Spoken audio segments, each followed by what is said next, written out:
내 삶 속에 하나님이 계시니까 장차 올 심판의 날을 피해 갈 것이라고 착각을 하고 있습니다. 그런데 이런 생각은 예전 이스라엘 백성들과 똑같은 모습입니다. 우리에겐 하나님의 성전이 있고 임재의 상징인 법궤가 있으니까 괜찮을 거예요. 우린 절대 망하지 않아. 하나님이 지켜주시니까. 하나님이 가만히 계시겠어? 예전 이스라엘 백성들의 생각들과 모습입니다. 삶은 하나님이 원하시는 대로 살지 않으면서 하나님의 지켜주심과 보호만 바라는 모습은 완전히 이기주의적인 모습입니다.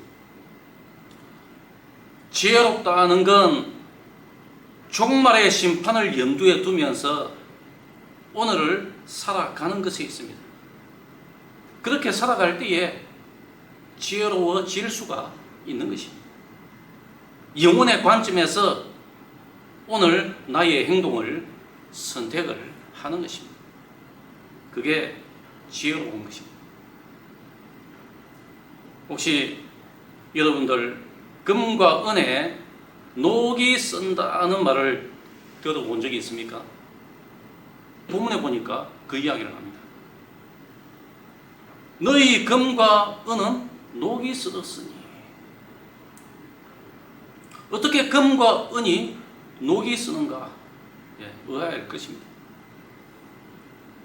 원래 금과 은은 가장 변하지 않는 금속이기 때문에 가치가 있고 귀한 것입니다.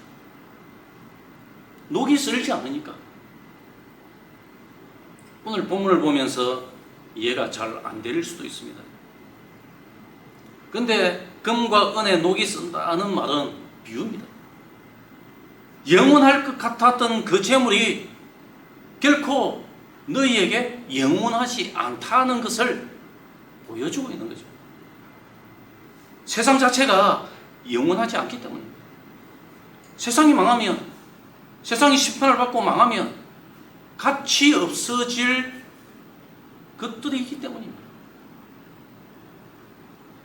이미 돌이킬 수 없는 심판이 준비되어져 있기 때문입니다. 끝이 오고 있습니다. 세상의 마지막이 있다는 거죠. 그런데도 세상은 변함없이 여전히 금과 은을 모으고 있고 불을 쌓아둡니다. 오늘 본문에 보니까 말세에 재물을 쌓아두라. 말세에 재물을 쌓아두라.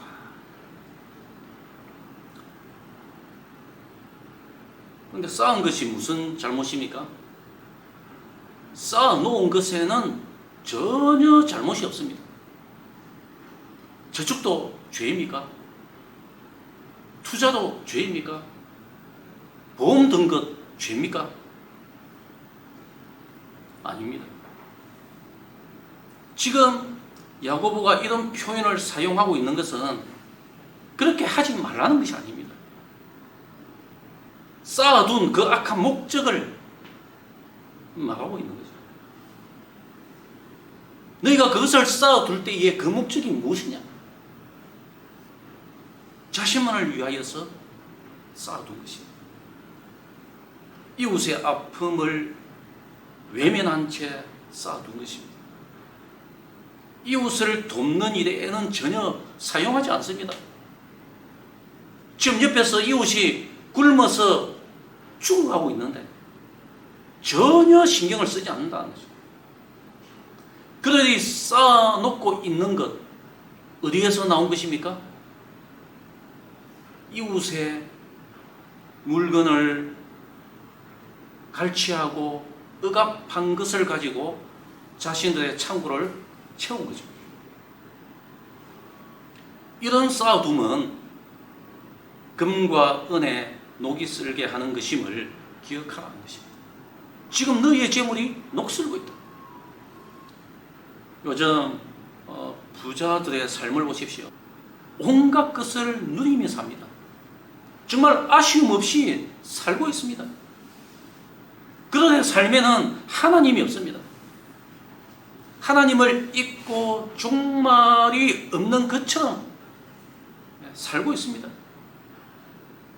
그 불을 가지고 영원히 살 수 있을 것처럼 살고 있습니다. 그들 곁에 있는 이웃을 잊은 듯이 보입니다. 그들이 가지고 있는 재물을 어떻게 사용해야 할지도 잊은 듯이 보입니다. 재물을 계속 쌓아두기만 합니다. 100억이 있는데도 200억이 있는 사람을 보면서 부러워하면서 욕심을 내면서 더 악재같이 채웁니다. 그들 곁에는 재물만 있습니다. 재물을 너무 사랑한 나머지 그 재물과 결혼한 듯이 보입니다.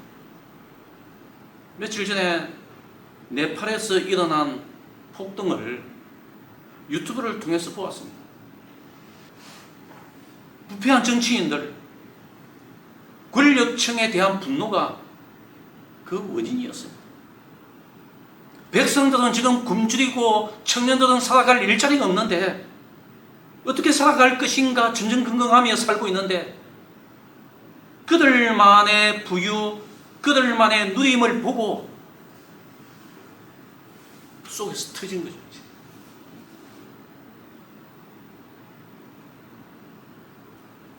그게 보니까 정치인들이 끌려나가서 폭행을 당하고 있습니다.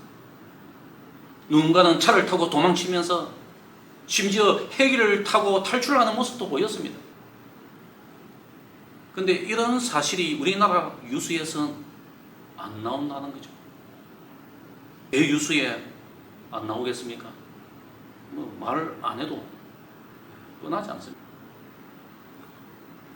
생각해보면 대부분의 땅을 부자들이 차지하고 있습니다. 목이 좋은 곳은 그들의 차지가 이미 되어져 있습니다. 나머지 것들을 가지고 서로 아웅다웅하면서 차지하려고 애쓰고 있는 거죠. 그들의 부는 계속 쌓여갑니다. 그들의 호주머니는 블랙홀처럼 주변에 빛나는 모든 것을 다 빨아들이고 있는 것 같습니다. 빈부의 격차는 더 심해집니다.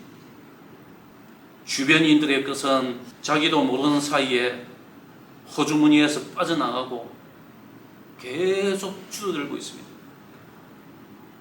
빚은 늘어갑니다. 언제나 문제는 부자들에게 있습니다. 자신들의 부를 가치와 방탕을 위하여 사용하기 때문입니다. 불이하게 모은 재물을 정당화시키고 있습니다. 그 재물을 자신을 위하여서 자신의 뜻대로 사치와 방탕을 위하여서 사용해도 아무런 잘못이 없는 것처럼 행동합니다. 그 재물이 정당한 자신들의 소유라고 여기고 있습니다. 부당하게 모은 것이 아니라고 생각합니다. 솔직히 가난한 사람들에게도 문제는 있습니다. 욕심만 가득한 채 자신의 당장의 위기만 넘기면 된다는 식의 삶을 살고 있기 때문입니다. 자기를 위하여서, 미래를 위하여서 준비나 지혜가 없습니다. 오늘 본문에서 야고보가 부에 대한 경고를 하는 진짜 목적이 무엇입니까? 왜 야고보가 5장 1절부터 부에 대한 이야기를 합니까? 부는 그것을 얻는 방식도 중요하지만 그것을 쓰는 일에 주의하라는 것입니다. 부한 것이 잘못한 것이 아닙니다. 잘못된 것이 아닙니다. 그것을 지금 어떻게 사용하고 있느냐는 거죠. 녹을 언급한 이유도 그것이 있습니다. 쌓아두기만 하면 결국은 녹이 쓴다는 거죠. 종말의 부자는 자신이 쌓아놓은 그 재산 때문에 재물 때문에 심판받는 것이 아닙니다. 그것을 어떻게 사용했는가, 그것을 가지고 무슨 일을 했는가에 따라서 심판을 받는다는 그 사실을 보여주고 있는 것입니다. 종말의 심판을 면하기 위해서는 성경의 원리를 따라서 살아가야 됩니다. 재물을 땅이 아니라 하늘에 쌓아두라는 것입니다. 하늘에 쌓아둔다는 건 주로 가난한 이웃을 위하여서 사용하는 것을 말합니다. 그게 성경적인 의미입니다. 복음이 없어 가난하고 먹고 입을 것이 없어 줄이고 헐벗은 이웃을 위하여서 너희가 가지고 있는 것을 나누어 주고 사용하라는 거죠. 그런 식의 부자가 될 때에 하나님이 기뻐하시는 것임을 너희는 기억하라는 것입니다. 그런 식의 부자가 아니면 그 부는 자신을 찌르는 칼이 될 것이라고 이야기하는 거죠. 모으고 쌓는 것만이 능사가 아닙니다.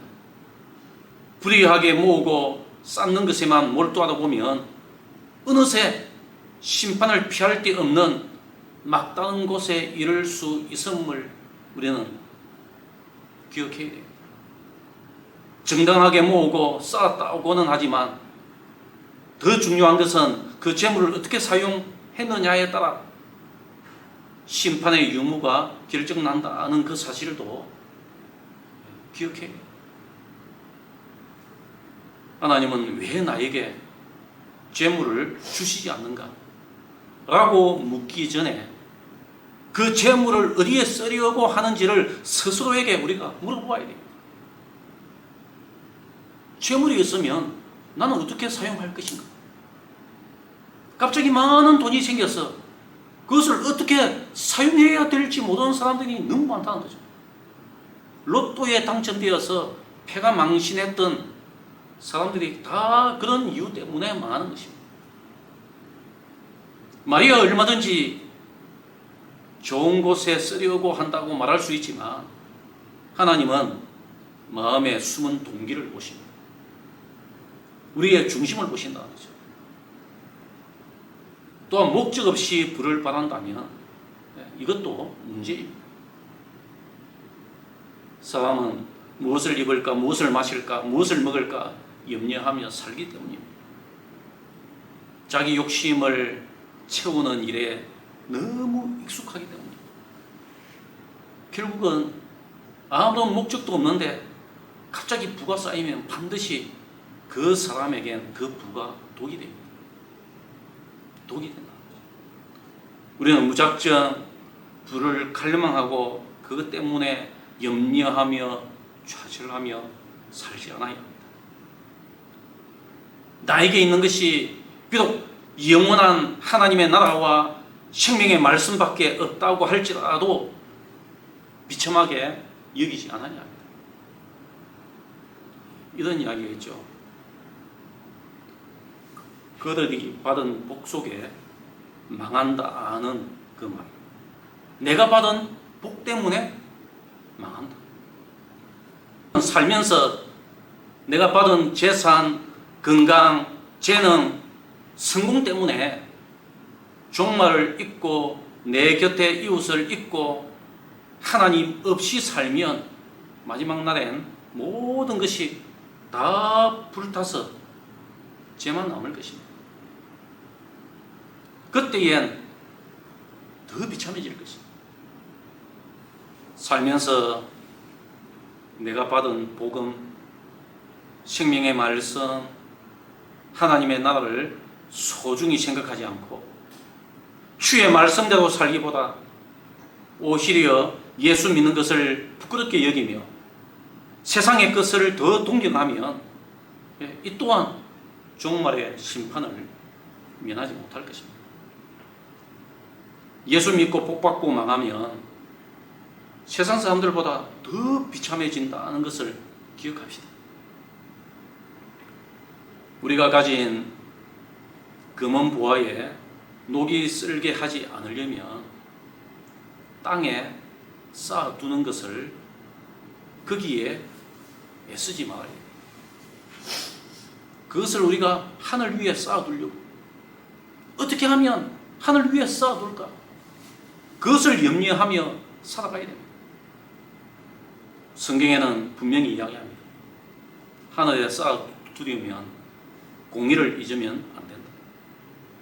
이웃을 잊으면 안 된다. 우리의 목적은 이 세상을 얻는 게 아니지 않습니까? 이스라엘 백성들이 주의 은혜로 하나님이 주신 그 가나안 땅을 차지했지만, 그 복된 땅을 얻었지만, 그 땅에서 은혜로 모든 것을 받고 누렸지만, 살면서 그 땅을 얻은 목적을 어느 순간에 잊어버렸습니다. 어느 날 눈 떠보니까 하나님도 기억나지 않았습니다. 하나님을 잊은 결과 이웃에 대한 사랑이 사라졌고, 이웃을 내 성공을 위한 도구로 사용했고, 억압하고 착취하고 학대했습니다. 그런데 그 결과는 끔찍했습니다. 하나님의 심판이 임하였고 마지막에는 멸망했습니다. 우리의 목적은 세상 대신 하나님을 얻는 것에 있어야 됩니다. 내 삶에서 하나님을 잊으면 안 된다는 거죠. 내 곁에 있는 이웃을 잊으면 안 된다는 거죠. 금은 부하도 좋고 필요한 것이지만 하나님보다 더 좋아해서는 안 됩니다. 그것 때문에 하나님을 멀리하고 그것 때문에 내 곁에 이웃이 사라진다면 우리는 이미 심판의 문 앞에 서 있는 것입니다. 심판의 도끼가 이미 내 발등을 찍고 있는 것입니다. 오늘 우리는 금과 은에도 녹이 쓴다는 그 사실을 기억하면서 금과 은 때문에 우리가 심판을 당하지 않도록 평소에 금과 은을 사용하는 지혜를 얻는 삶을 살아갑시다. 우리의 가진 것으로 내 곁에 이웃을 살리는 도구, 복음을 전하는 도구, 하나님을 기쁘시게 하는 복된 도구로 사용합시다. 그렇게 해야 하나님이 기뻐하십니다.